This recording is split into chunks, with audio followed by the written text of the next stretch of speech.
Disclaimer: Equity markets are subject to market risk, and everything discussed in this video is purely meant for educational purpose. It should not be considered as a buy or sell call at all. Hi folks, welcome back. So आज दो very popular companies का discussion करेंगे, के फिनटेक्स and camps. सो ये दोनों RT हैं, registrars and transfer agent. Discuss करेंगे detail में. So very insightful video. But before that थोड़ी मार्केट की बात करते हैं, बिकॉज काफी क्वेश्चंस आ रहे हैं and अब तो लोग परेशान हो चुके हैं. मैंने आज पोल भी डाला है यूट्यूब पे कि एक बार सेंटीमेंट चेक करें. सो लास्ट एक डेढ़ साल से जो लोग हैं मार्केट में फ्रस्ट्रेट हो चुके हैं लोग, because every now and then कोई न्यू न्यूज आ रही है. कंपनीज एक्चुअली मूव नहीं कर रही. बहुत ही कम कंपनीज हैं, कुछ स्पेसिफिक सेक्टर्स है जहां पे मूवमेंट्स हो रही है, बट अदरवाइज ब्रॉडर रेंज में साइडवेज टू नेगेटिव का एनवायरमेंट है. एंड स्पेशली जब से ये ट्रम्प का टेरिफ इंप्लीमेंट हुआ 50% का, सो पता सबको था कि टेरिफ लगेगा. जिस दिन लगा उस दिन बहुत नेगेटिव सेंटीमेंट हो गए, बिकॉज मार्केट एक्सपेक्ट कर रही थी रिजॉल्व हो जाएंगी चीजें. एंड सबको लग रहा था कि कहीं ना कहीं नेगोशिएशंस होंगी, बट अभी भी it's Friday, let's see weekend पे कुछ होता है या नहीं. तो जब तक ये अनसर्टेन एनवायरमेंट है, मार्केट भी नर्वस रहती है. And these are the best time to study. पढ़ो कंपनीज के कॉन कॉल, पीपीटी देखो जहां पे ग्रोथ है, जहां पे डिस्कशंस हो रही है कि ग्रोथ वापस आएगी, अच्छे वैल्यूएशन है, over there you can have a look. So that's regarding the market. Coming back to the sector. So CAMS and KFintech कहाँ पे आते हैं वैल्यू चेन के? पहले का पूरा वैल्यू चेन समझते हैं. सबसे पहले आते हैं आपके exchanges, Bombay stock exchange and national stock exchange. BSc listed है, एनएससी का भी आईपीओ आएगा. सो ये हो गए एक्सचेंजेस. देन आते हैं आपके ब्रोकर्स जो इन एक्सचेंज से टिकट लेते हैं एंड आप उनके साथ अकाउंट खोलते हो, ट्रेडिंग करते हो, इन्वेस्टिंग करते हो. फिर आती है वेल्थ मैनेजमेंट कंपनीज जो ट्रेडिंग में नहीं है, वो HNIs, ultra HNIs के साथ डील करती हैं. जिनके पास ज्यादा पैसा है उनसे इन्वेस्टमेंट्स करवाते हैं, उनकी वेल्थ मैनेज करते हैं. एंड फिर आप कैसे इन्वेस्ट करते हो? या तो आप डायरेक्ट डीमेट अकाउंट खोल के खुद बाय सेल करो, या फिर आप म्यूचुअल फंड के साथ इन्वेस्ट करते हो. सो जहां म्यूचुअल फंड कंपनीज आती हैं, सो म्यूचुअल फंड कंपनी का जो बैक एंड पार्ट होता है, उनका जो ऑपरेशंस पार्ट होता है, डेटा कीपिंग पार्ट होता है. लेट से किसी ने डीमेट अकाउंट ओपन करा, इन्वेस्ट करा म्यूचुअल फंड के साथ, सो आपको एक फोलियो नंबर मिलता है. आप अपनी डिटेल्स शेयर करते हो, आपको एनएबी का डेली का अपडेट होता है. सो सारा जो बैक एंड पार्ट होता है, डेटा कीपिंग पार्ट होता है, ये आरटीए करते हैं, registrar and transfer agent. And इधर डुओपली प्ले है. दो ही प्लेयर पूरा 100% मार्केट शेयर ओन करते हैं. 32% शेयर के फिनटेक के पास है एंड 68% कैम्प्स के पास है. सो ये दोनों प्लेयर ही हैं. एंड के फिनटेक ने ओवर द इयर्स गेन करा है मार्केट शेयर एंड कैम्प्स ने लूज करा है. सो ये रिस्क रहता है, सबसे बड़ी कंपनी ही मार्केट शेयर लूज करती है. जैसे हम देख रहे हैं मारुति सुजुकी पहले 50+% मार्केट शेयर होल्ड करती थी, अब महिंद्रा एंड महिंद्रा टाटा ने गेन कर लिया. सो मार्केट लीडर के साथ ये इशू रहता है. एंड अभी भी देखोगे इंडिया में डीमेट अकाउंट का नंबर 19-20 करोड़ है टोटल, बट इसमें से यूनिक एक्टिव देखोगे तो काफी कम हो जाता है. तो 20 करोड़ का नंबर है. एंड कंसिडरिंग हमारी पॉपुलेशन, जो हमारी यंग पॉपुलेशन है, जितना ज्यादा मार्केट में लोग एजुकेट हो रहे हैं, सो म्यूचुअल फंड का ग्रोथ, वेल्थ मैनेजमेंट कंपनीज का growth, this something a long term story. मतलब होना है, लेकिन क्या इशू होता है कि जब भी बैड टाइम्स आते हैं, मतलब स्पेशली लास्ट एक साल से देख लो, जो मार्केट में परफॉर्मेंस नहीं आ रहा, सो उस वजह से काफी जो वीक हैंड्स हैं एंड एस आई पीज भी कम हो जाती हैं. सो उसका इम्पैक्ट इन सारी कंपनीज को आता है. सो सबसे ज्यादा इम्पैक्ट एक्सचेंजेस, एक्सचेंज को आता है. जितना ज्यादा ट्रेडिंग उतना ज्यादा benefit. Then CAMS K fintech जितना ज्यादा डीमैट अकाउंट खोलेंगे, म्यूचुअल फंड की एसआईपीज होंगी, उतना ज्यादा बेनिफिट होगा. तो जब मार्केट में स्लो डाउन आता है, जब एक्चुअली पैसे डालने का टाइम होता है, तब लोग डर जाते हैं. आप चेक कर लेना, ये आप खुद भी कमेंट सेक्शन में लिखना कैसा लग रहा है. मतलब फ्रस्ट्रेशन आ रहा है, बुरा लग रहा है, लाइक एक्साइटेड लग रहा है, कैसा लग रहा है इस मार्केट के एनवायरनमेंट में. सो ये सिंपल टर्म्स में बिजनेस मॉडल था. आप चलते स्क्रीन पे एंड डिस्कस करते हैं काफी सारा data. But before that, I want to announce that I have made my equity research course live, जिसमें स्टॉक मार्केट के फंडामेंटल्स, टेक्निकल्स, बेसिक्स से एडवांस, अलॉन्ग विद एआई के साथ कैसे यूज करते हैं इन्वेस्टिंग में, एंड साइकोलॉजी, इन चारों का ब्लेंड करके from scratch to advance course बनाया. That is a 17 episode course, 5.5 hour duration. And if you haven't checked it out, check कर लो.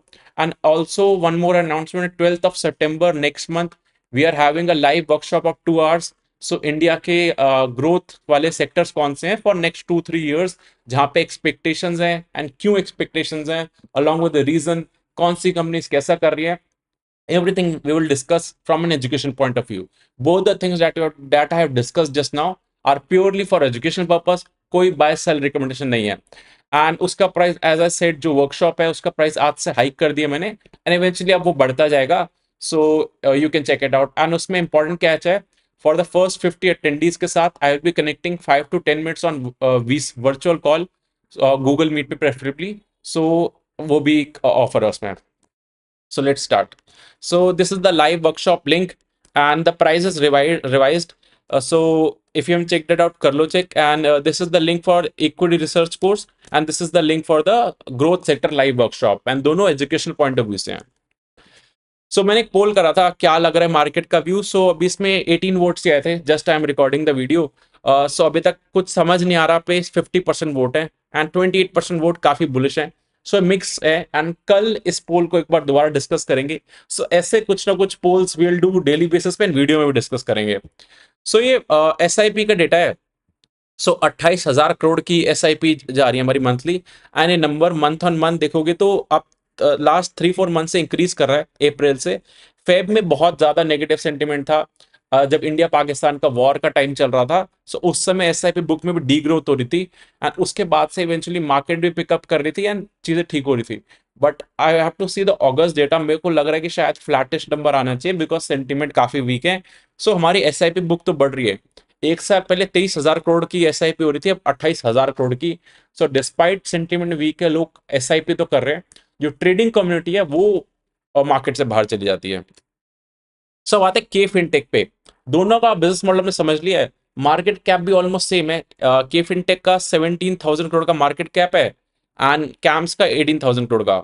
Although market share wise K fintech का market share 32% है, camps का 68% है, but market cap दोनों companies का same है.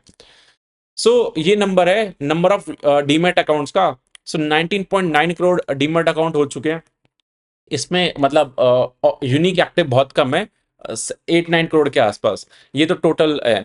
And अगर आप देखोगे फोलियो, मतलब एक पर्सन के पास कितने डीमैट अकाउंट वाला है, मतलब यूनिक लोग, यूनिक फोलियो नंबर्स, वो 16.3 करोड़ है.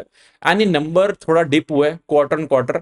सो मैनेजमेंट भी यही हाईलाइट करी थी कि जब IPOs आते हैं, जब कॉर्पोरेट एक्शंस आते हैं, स्प्लिट बोनस, तब ज्यादा लोग आ जाते हैं मार्केट में, बिकॉज लोगों को IPO में लगाना होता है, क्विक मनी मिलता है. एंड क्वार्टर 1 में थोड़ा वीक क्वार्टर रहता है ये, क्योंकि क्वार्टर 1 में कॉर्पोरेट एक्शंस कम रहते हैं. सो काफी लोग डीमेट अकाउंट बंद कर देते हैं. ये क्वार्टर 2 क्वार्टर 3 से दोबारा से स्टार्ट हो जाती है एक्टिविटी. अभी भी IPOs आ रहे हैं, बट कम है पेस. सो जब ज्यादा IPO आता है तो यूफोरिया होता है. बट अभी सेंटिमेंट वीक है, तो इसलिए हमें ये भी दिख रहा है कि थोड़ा सा डिप आया इस नंबर पे. एंड इन कंपनीज के एनालिसिस से आपको ब्रॉडर लेवल ही पता चलता है हमारी मार्केट में हो क्या रहा है. So that's why these are also important metrics. So market share देखोगे, so over the years KFintech ने मार्केट शेयर गेन करा है. फाइनेंशियल ईयर 22 में, 3 साल पहले 30.3% का मार्केट शेयर था, एंड अब 32.5% का मार्केट शेयर है के फिनटेक का. एंड कैम्स का 68% मार्केट शेयर है. सो K fintech is gaining the market share from camps, and KFintech का टारगेट है कि 40% का मार्केट शेयर हम करेंगे. एंड ऑब्वियसली किससे करेंगे, तो दो ही प्लेयर है, वन विल गेन तो other will lose. So KFintech का जो मेजरली रेवेन्यू आता है, 80 to 85% अप्रॉक्स आई वुड से is dependent on this. 80 to 85% is on domestic mutual fund.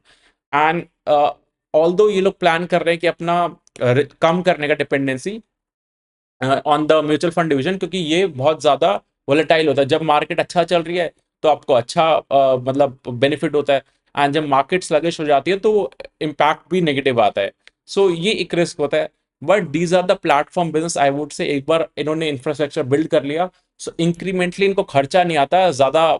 Like late से आज 10 म्यूचुअल फंड और ऑनबोर्ड करने हैं, सो इतना ज्यादा इंक्रीमेंटली कॉस्ट नहीं इंक्रीज होगा जितना ज्यादा इनका रेवेन्यू और पैट इंक्रीज होता है, बिकॉज ऑपरेटिंग लेवरेज मिलता है. एक बार खर्चा हो गया फिक्स, उसके बाद जो होता है वो प्रॉफिट में जाता है.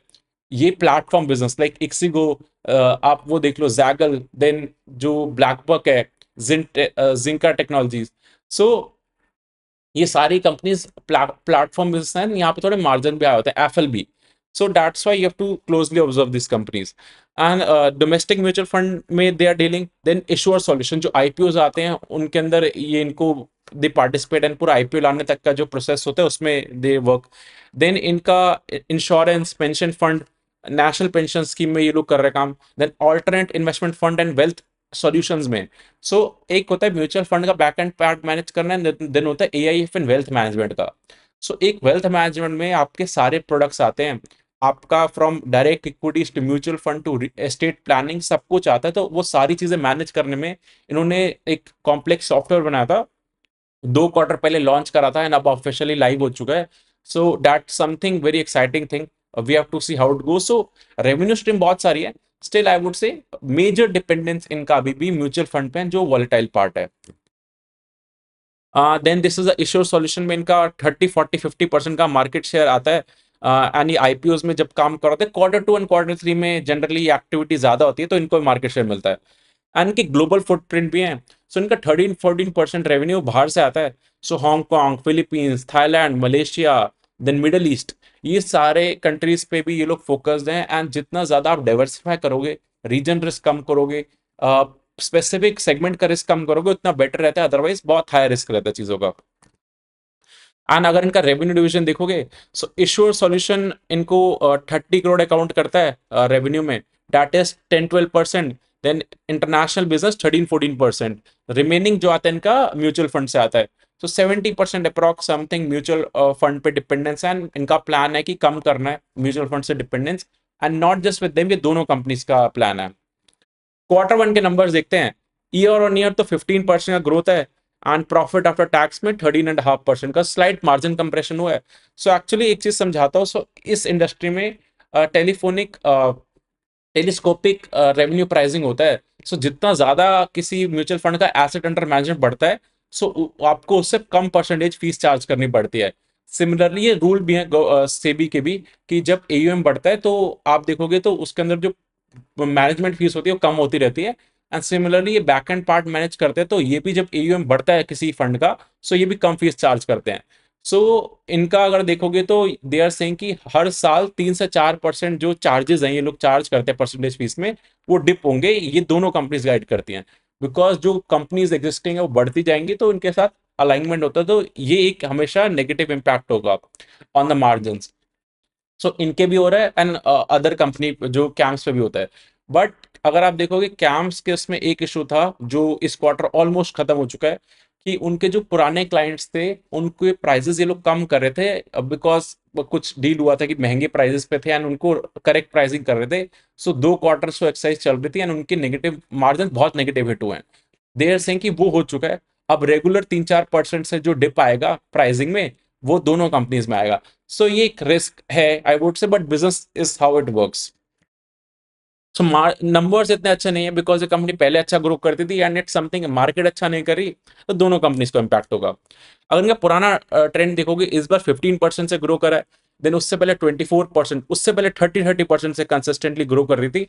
सो जब ये अच्छा ग्रो कर रही थी तो सबको लगता था कि ये अब इसी पेस से कंटिन्यूस ग्रो करेगी, इसलिए इसको प्राइस टू अर्निंग मल्टीपल भी ज्यादा दिया था लोगों ने। And now we can see the growth has थोड़ा कूल ऑफ हो चुकी है। लेकिन अगर आप देखोगे इसका लॉन्ग टर्म सीएजीआर, 3 इयर्स का सीएजीआर के फिनटेक का 20% है सेल्स का, एंड प्रॉफिट का 30% है। सो लॉन्गर टर्म में मार्जिन एक्सपेंशन हो रहा है, इमीडिएट शॉर्ट टर्म में पेन है दोनों कंपनीज को। देन कैम्प्स का डिस्कशन करते हैं, 18,000 करोड़ का मार्केट कैप है इनका। देखोगे तो 75% रेवेन्यू म्यूचुअल फंड से आता है, सिमिलर दोनों कंपनीज का। देन नॉन म्यूचुअल फंड से remaining 25% revenue. And non mutual fund में इनके पास काफी सारे वर्टिकल्स हो चुके हैं। सो अगर आप देखोगे इनका से कैम्स पे है, then CAMS alternative, then CAMS K R A, then 360, think 360। So इन्होंने पेमेंट एग्रीगेटर का लाइसेंस लिया है। सो जितनी ट्रांजैक्शन होती है उनसे ये अर्न कर रहे हैं। देन पॉलिसीज, जो इंश्योरेंस पॉलिसीज को ये लोग मैनेज कर रहे हैं। देन केआरए का data, acquiring the KRA business of NSC data analytics. Then इनका एक थिंक 360 टूल है। So AI powered data insight generate करता है for US health tech firms. So ये डिवीजन भी अच्छा कर रहा है। सो एक्चुअली इनका भी प्लान है, बहुत सारे डिविजन है इनके पास, एंड ये प्लान कर रहे हैं कि इनको भी 40% रेवेन्यू लाना है नॉन म्यूचुअल फंड से, because as a told you dependency कम करनी, दोनों कंपनीज अलग अलग तरीके से टारगेट कर रही हैं, बट अल्टीमेट गोल यही है कि डाइवर्सिफाई करना है। एंड अभी ब्लैक रॉक के साथ टाई अप हुआ है कैम्स का, which is a very big news, क्योंकि ब्लैक रॉक बहुत बड़ी एक्सपेक्टेशंस है कि बड़ा बन सकती है। सो अगर ये क्लाइंट जितना बड़ा बनेगा उतना इनका बेनिफिट होगा। सो लेट्स सी, अभी तो इन्होंने ऑपरेशन स्टार्ट नहीं करे, when the things would start then we have to see. Quarter one में इनका रेवेन्यू 7% ग्रो करा, and profit after tax 0.8%। So KFintech 15% से ग्रो करा, एंड ये 7% से। एंड मार्जिन कंप्रेशन भी हुआ, क्योंकि इनका एज अ टोल्ड यू कि प्राइसिंग को करेक्ट कर रहे थे पुराने क्लाइंट्स का, सो सस्ता कर रहे तो मार्जिन कंप्रेशन हो रहा था। So this is badly hit, इनके नंबर्स तो अच्छे नहीं है, but this were something management जो पहले से गाइड कर रही थी। देन कमिंग टू इनके पुराने नंबर्स देखोगे तो इस बार 7% से ग्रो करा, उससे पहले 17%, उससे पहले 30% से ये भी ग्रो कर रहे थे।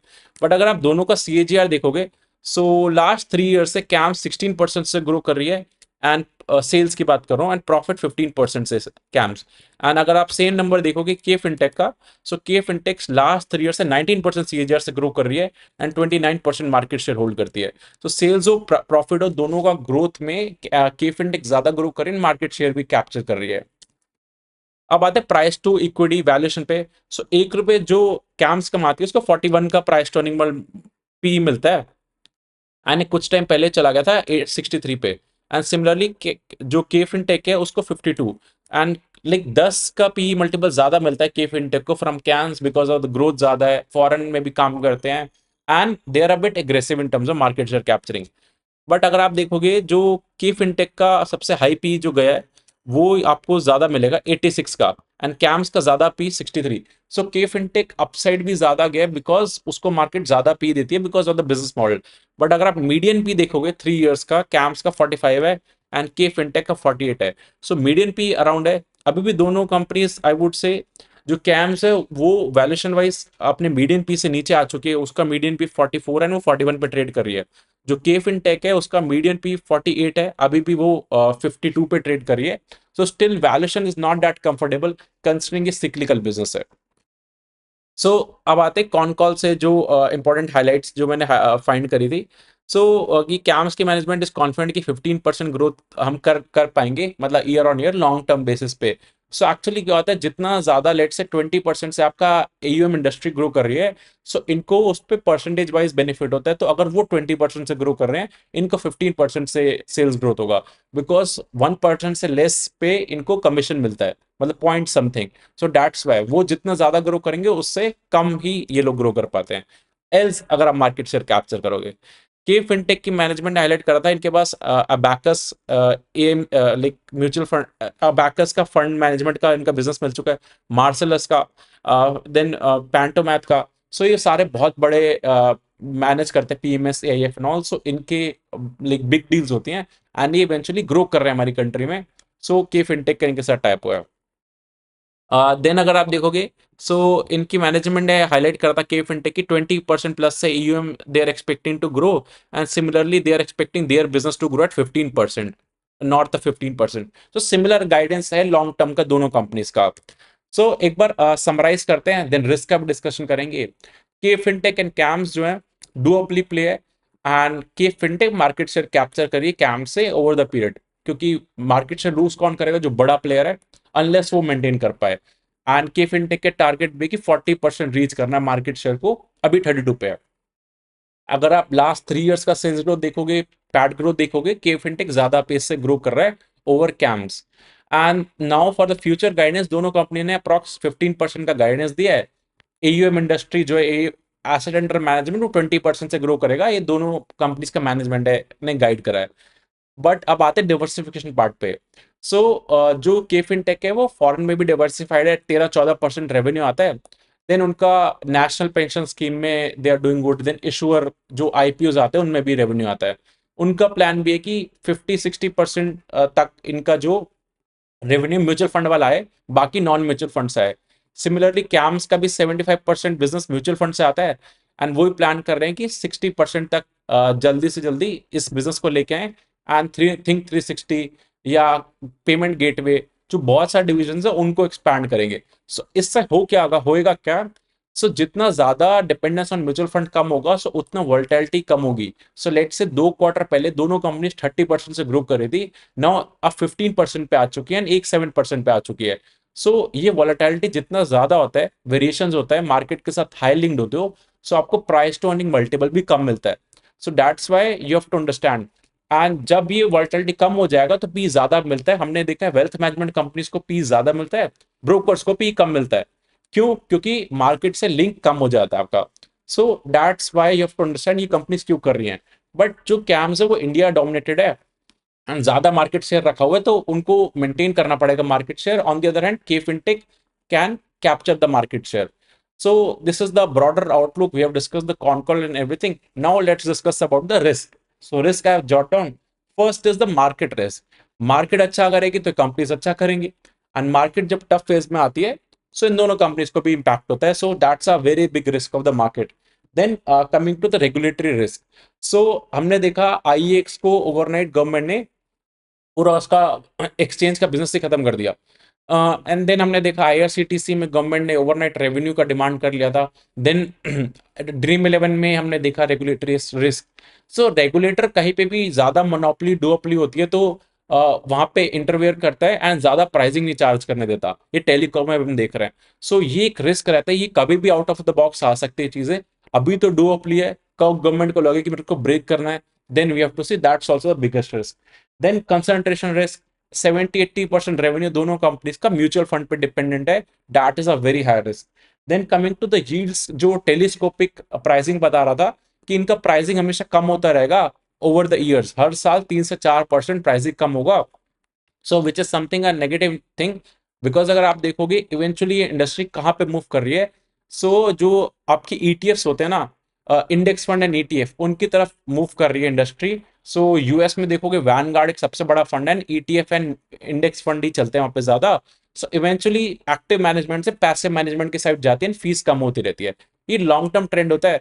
सो दैट मीन्स आपके लाइक परसेंटेज वाइज रेवेन्यू कम होता जाएगा। सो दैट मीन्स आपको ज्यादा वॉल्यूम से ग्रो करना पड़ेगा, तभी आप लाइक अपना मार्केट शेयर भी कैप्चर करोगे एंड आपके मार्जिन भी सस्टेन रहेंगे। सो ये कुछ रिस्क हैं। We have discussed everything from future outlook to con call guidance and current view. Let me know apart from this if you have any question. We'll discuss in the comment section. And if you haven't checked out my courses yet, you can check it out. I will attach the link in the description. And note everything that you've discussed in this video is purely meant for educational purpose. It's not a buyer sell recommendation at all. Thank you.